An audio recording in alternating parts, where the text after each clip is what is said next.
하고 배를 타고 바로 고스로 가서 이튿날 로도에 이르러 거기서부터 바다라로 가서 베게네로 건너가는 배를 만나서 타고 가다가 구브로를 바라보고 이를 외편에 두고 수리아로 항해하여 두로에서 상륙하니 거기서 배의 짐을 풀려 함이러라.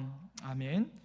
바울이 서둘러 예루살렘으로 여러분 가기 위하여 매일매일 힘든 항해의 여정을 계속하죠. 여러분, 자세히 우리가 설명할 수 없지만 그 지역을 오늘 말씀해 주고 있습니다. 오늘 이 고스라는 지역을 갑니다. 이 고스라는 지역은요, 비옥한 작은 섬으로 의사가 될 때 선포하는 선언이 있습니다. 여러분, 그 선언이 바로 히포크라테스 선언이라는 거예요. 이 고스라는 지역은 히포크라테스의 고향이기도 하고, 그래서 큰 의과 대학과 병원이 있는 지역으로 유명한 지역이었다고 합니다. 그런 지역을 그가 지나고 그 다음에 로도에 이르죠. 이 로도라는 지역은 이 섬 이름이기도 하고 항구 이름도 로도입니다. 그 지역은요, 이 장미의 섬이라고 이렇게 부를 정도로 장미가 많았던 섬이었다고 합니다. 그리고 바다라라는 이 아름다운 항구 도시이자 거대한 상업 도시를 가죠. 거기를 거쳐 오늘 두로라는 곳으로 갑니다. 이 두로라는 곳은 베니게의 오랜 항구 도시로 대표적인 이교 도시예요. 우리가 잘 아는 것처럼 이 번영과 부패의 표본으로 두로와 시돈이라고 여러분 성경에서 계속 말하고 있는 하나님 앞에 책망의 대상, 우상의 도시 가운데 늘 책망을 받았던 지역이 바로 이 두로란 도시이죠.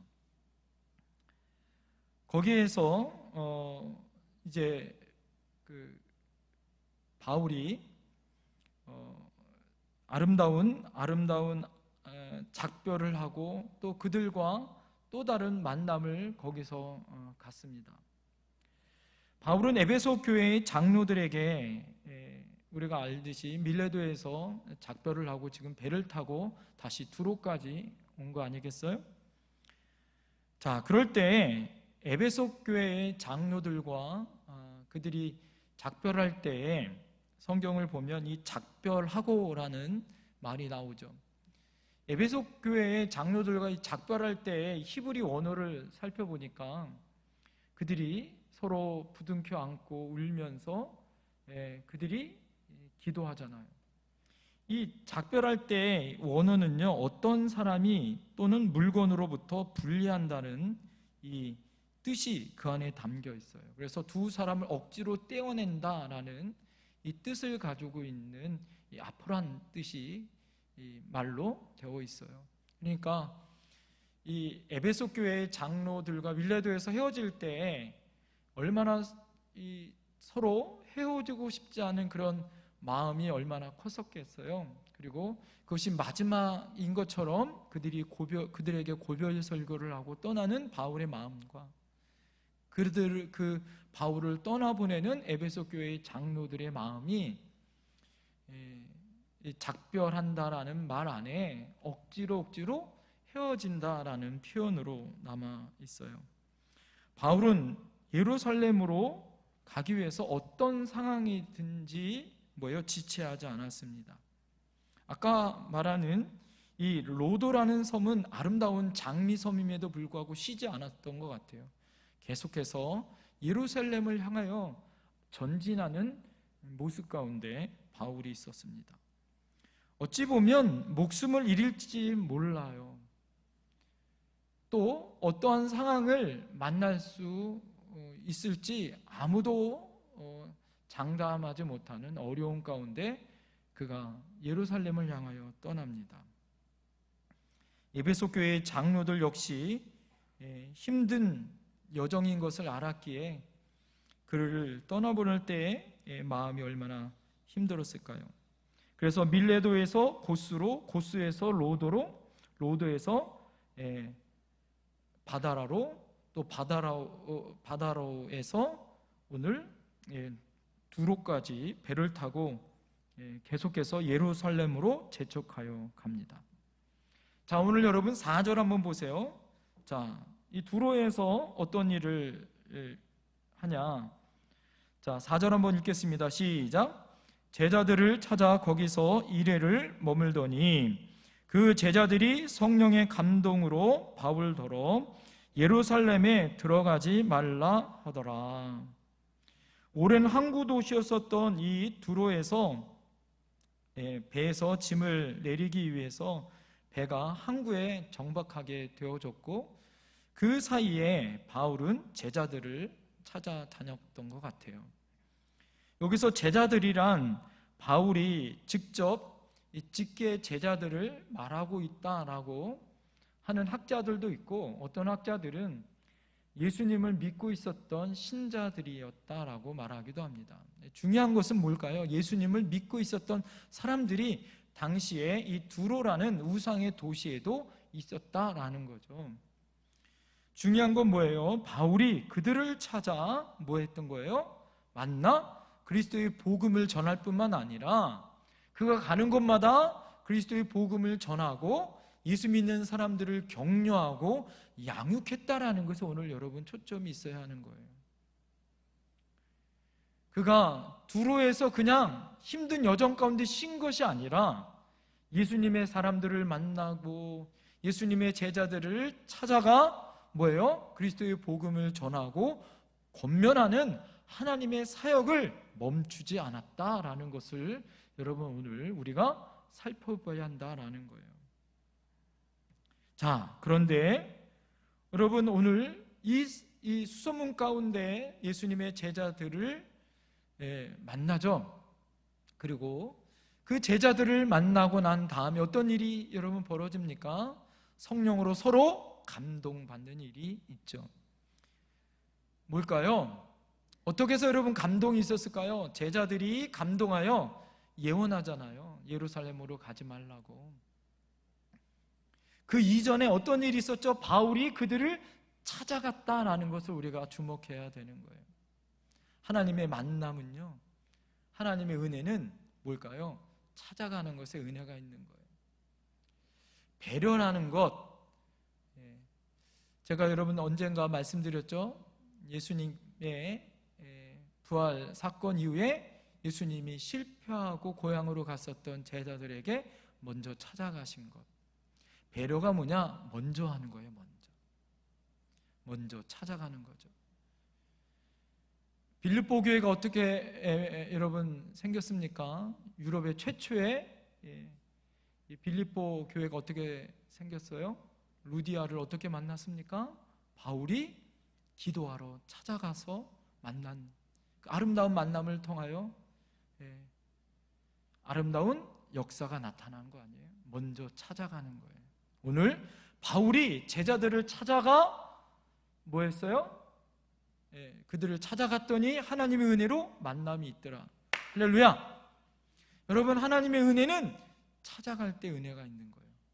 예수님이 제자들을 찾아갔을 때 뭐예요? 아무것도 할 수 없는 실패했었던, 밤새도록 고기를 잡지 못했었던 제자들이 예수님을 만나 고기를 잡을 뿐만 아니라 인생의 스승, 이제는 고기 잡는 어부가 아니라 사람을 낚는 어부로 그들이 인생이 역전되더라라는 거죠. 오늘 바울이 찾아갔더니 예수님의 제자들을 만나더라. 하나님의 역사가 있었죠. 그 역사 가운데 어떤 열매가 있어요? 성령의 감동이 있더라. 감동받은 한 사람이 어떻게 해요? 감동받은 사람들을 성령의 감동으로 찾아갔더니 뭐예요? 그 성령의 감동으로 뭐예요? 하나님의 은혜로 어떤 일이 이루어집니까? 성령의 감동된 일들이 벌어지더라라는 거예요. 바울이 두로에서 제자들과 뭐예요? 약속한 일이 있었습니까? 아니죠. 만나겠다고 내비게이션을 찾았어요? 아닙니다. 그러나 그가 예수님의 사람들을 찾아갔더니 만남이 있었고 아름다운 만남을 통하여 은혜가 있었더라. 성령의 감동이 있었더라. 그들이 성령의 감동을 받아 뭡니까? 제자들이 뭐예요? 바울에게 말합니다. 예루살렘으로 가는 도중에 뭐예요? 가지 말라고 이야기합니다. 사랑하는 성도님들, 가서 벌어질 일들을 뭐예요? 이 성령의 감동을 받은 사람들이 이야기하여 줍니다. 생각을 해보세요. 에베소 교회 장로들이 그 주변에 있었던 모든 사람들이 밀레도에서 가지 말라고 얘기합니다. 오늘 또 두 번째, 두로에서 제자들이 성령의 감동으로 뭐예요? 가지 말라고 이야기합니다. 자, 여러분 그러면 갈등이 생길까요? 안 생길까요? 갈등 생기고 그냥 예루살렘 가지 말아야 되는가 보다. 가면 힘들고 어려운 일이 있겠다라고 주저앉을 수 있잖아요. 나에겐 더 큰 사역이 있다. 예루살렘으로 가지 말자. 접고 다른 사역으로 돌릴 수 있잖아요. 그러나 바울은 그렇지 않습니다. 그리고 그들과 작별해요. 5절과 6절 말씀 다 같이 한번 읽어보겠습니다. 5절과 6절 시작. 이 여러 날을 지난 후 우리가 떠나갈새 그들이 다 그 처자와 함께 성문 밖까지 전송하거늘 우리가 바닷가에서 무릎을 꿇고 기도하고 서로 작별한 후 우리는 배에 오르고 그들은 집으로 돌아가니라. 아멘. 바울이 에베소 교회 장로들과 작별할 때도 무릎을 꿇고 기도하였어요. 원래 여러분 이 예루살렘 사람들, 이스라엘 사람들은 서서 기도하는 것이 보통 기도하는 습관입니다. 그들은 원래 서서 기도하는 것이 그들의 습관이에요. 그들의 전통입니다. 그러나 무릎을 꿇고 기도해요. 무릎을 꿇고 기도한다는 건 절박하다라는 거예요. 절실하다라는 거예요. 의심할 여지 없이 뭐예요? 바울이 이것이 마지막이다라는 것을 그들은 알았어요. 에베소 교회 성도들, 그 장로들도 무릎을 꿇고 기도하였던 것처럼 이 두로에서의 제자들 또한 무릎을 꿇고 그들을 울며 전송하고 기도합니다. 위험이 도사리고 있는 예루살렘의 길을 말림에도 불구하고 바울은 간다고 작정합니다. 여러분 이것이 마지막일 거라는 것을 제자들은 성령의 감동으로 알았을 거예요. 그래서 마지막으로 하나님 앞에 간절히 그들을 향하여 기도해 주죠. 자, 그럴 때 여러분 어떻습니까? 두로에서 가이사까지 다시 발걸음을 인도합니다. 자, 여러분 7절부터 9절 말씀 한번 볼까요? 7절부터 9절 시작. 두로를 떠나 항해를 다 마치고 돌로마이에 이르러 형제들에게 안부를 묻고 그들과 함께 하루를 있다가 이튿날 떠나 가이사에 이르러 7 집사 중 하나인 전도자 빌립의 집에 들어가서 머무느니라. 그에게 딸 넷이 있으니 처녀로 예언하는 자라. 아멘. 두로에서 가이사라까지 여러분 한 35km 정도 된다고 합니다. 이 소항구인 돌레마이에서 가이사까지는 육로로 갔을지 배로 갔을지 모르겠지만 아마 배로 갔을 가망이 커요. 가이사라는 돌레마이에서 남쪽으로 약 50에서 6km 지점까지 위치한 로마 치아에 있는 그 당시에 유대 지방을 다스리고 있었던 행정 장관이 머물고 있는 정치적인 도시예요. 이 가이사라에서 이 바울은 7 집사 중에 하나인 이 빌립 전도자 빌립의 집에 머물죠. 거기서 여러분 이 여러 날을 머뭅니다. 이 빌립은 사도행전 8장에 나와 있는 최초로 전도했었던 사람, 바로 그 사람을 말해요. 그에게는 딸이 몇이 있었다고요? 4명이 있었는데 이 딸들은 모두 어떤 사람이었다? 예언하는 사람이었다. 신령한 하나님의 말씀을 전하는 사람이었다라는 거예요. 하나님 앞에 7 집사 중에 하나인 빌립은 전도자였고 하나님의 말씀을 전하는 훌륭한 아버지였고 그 딸 넷은 하나님의 말씀을 예언하고 전하는 예언자였다. 아름다운 가정 아니에요? 자, 아마 바울은 이곳에서 머물면서 예루살렘으로 들어가기 전에 어떻게 했을까요? 오순절날 맞춰서 예루살렘을 들어가려고 했기 때문에 아마 날짜를 맞추고 힘든 여정을 지냈기 때문에 빌립 집사의 집에서 좀 안식을 취하고 아마 쉬었던 것 같습니다. 자, 그곳에서 머물면서 또 어떤 일이 벌어집니까? 그 충성스러운 목회자 집에서 쉬면서 있는데 그 중에 이 아가보라는 사람이 예언을 하죠.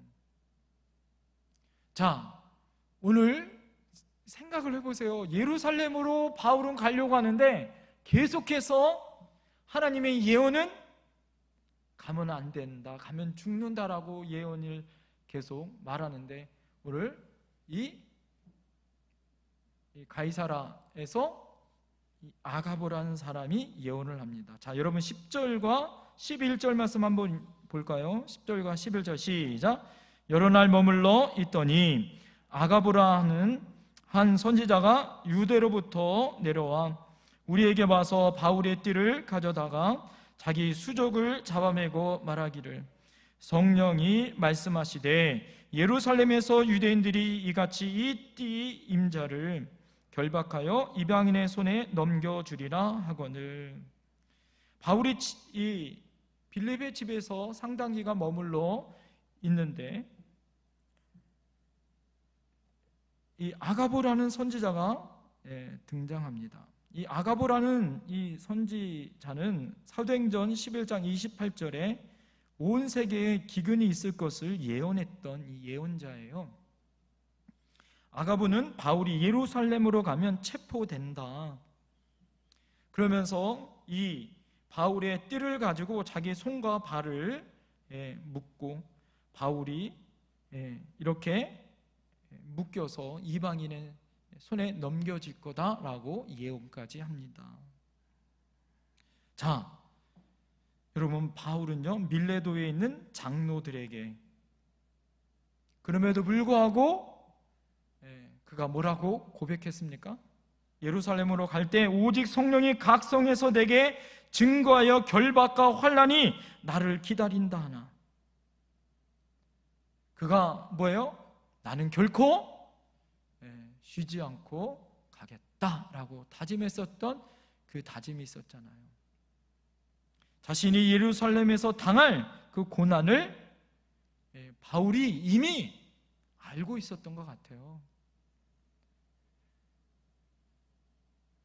한마디로 바울이 예루살렘으로 가면 체포되어 감옥에 가게 된다라는 것을 아가보가 선포하고 있었고 그것을 바울이 밀레도에서 에베소 교회 장로들에게 이미 내가 그곳에 가서 결박과 또 환난이 나를 기다린다고 해도 나는 가겠다라고 다짐했었던 그 고백이 있었죠.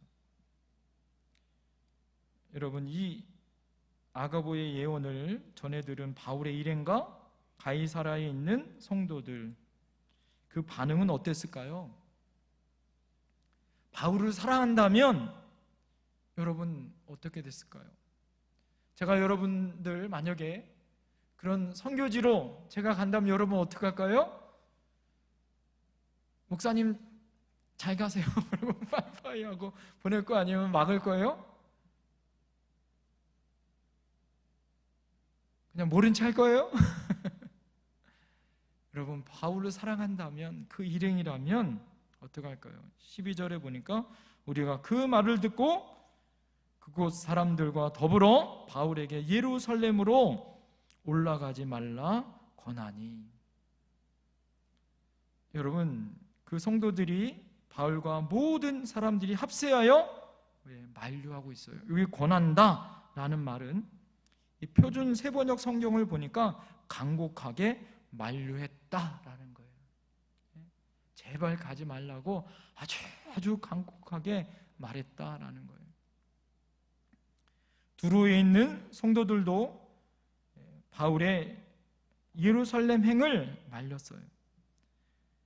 가이사라에 오니 선지자 아가보가 이제 실제 연기까지 하면서 예루살렘에 가면 이렇게 묶여서 잡혀간다 라는 것을 보여줬는데, 여러분, 그것을 보고 난 사람들이 얼마나 걱정하면서 이해하겠을까요?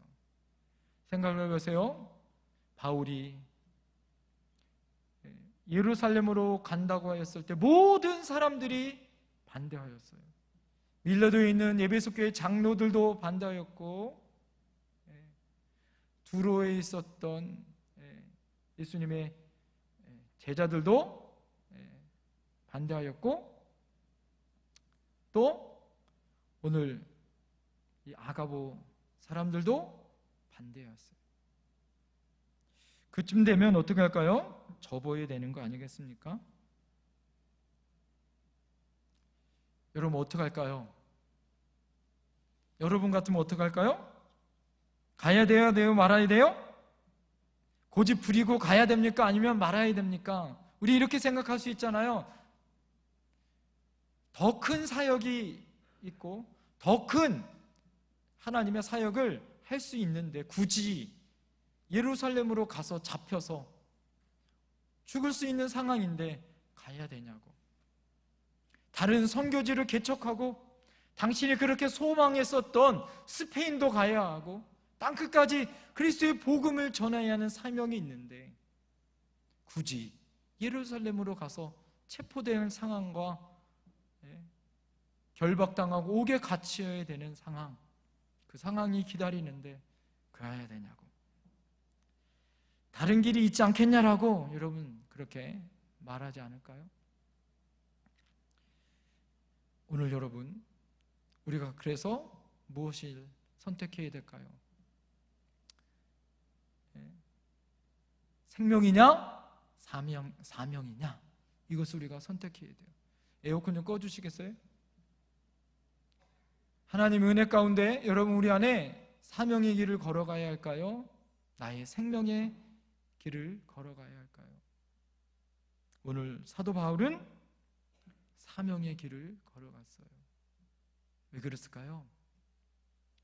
여러분, 예수 그리스도가 그 길을 걸어가셨던 분이에요. 예수님 이 땅에 오셔서 겟셋만에서 기도하셨던 그 기도가 무엇이었어요? 할 수만 있으면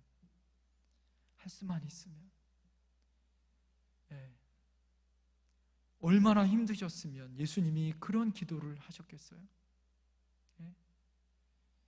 그러나 예수님 뭐라고 기도하셨습니까? 나의 뜻대로 마옵시고 아버지의 뜻대로 순종하시면서 걸어가셨어요.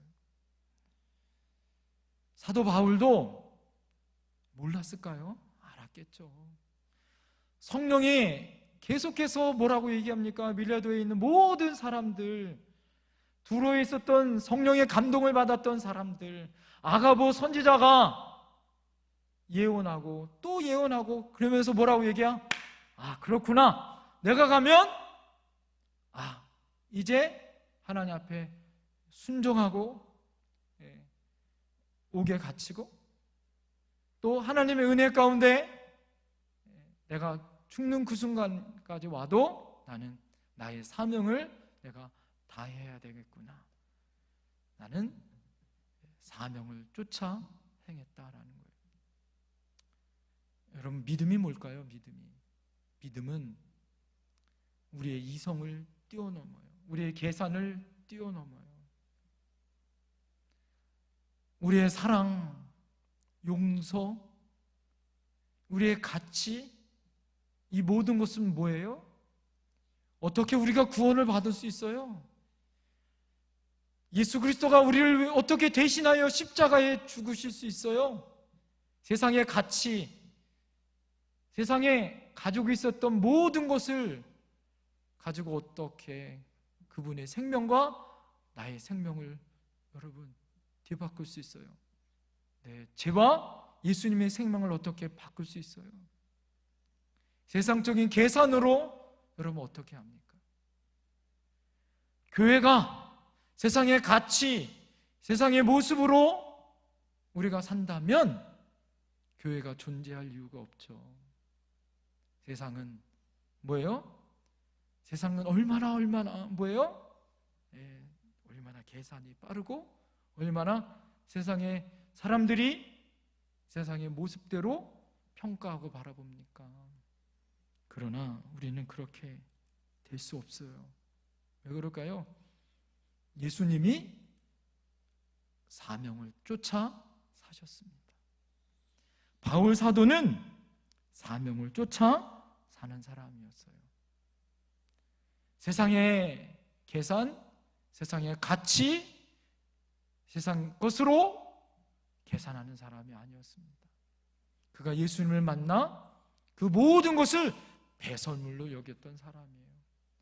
자기가 가지고 있는 로마 시민권, 가말리알 문화에서 공부하고 똑똑하고 가지고 있었던, 가만히 있으면 엄청난 부와 권력과 가지고 있었던 모든 인생의 성공을 배설물로 여겨 죄인의 괴수라고 여겼던 그의 모습은 예수님으로 다 바꿀 수 있었던, 자신의 생명을 내어놓을 수 있는 사명의 사람이었다라는 거예요. 그리고 13절, 14절 그가 뭐라고 말합니까? 여러분 13절, 14절 말씀 다 같이 한번 읽겠습니다. 시작. 바울이 대답하되 여러분이 어찌하여 울어 내 마음을 상하게 하느냐?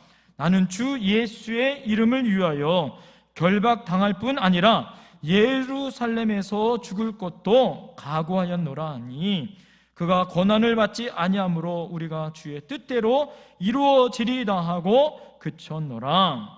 할렐루야. 바울이 단호하게 말합니다.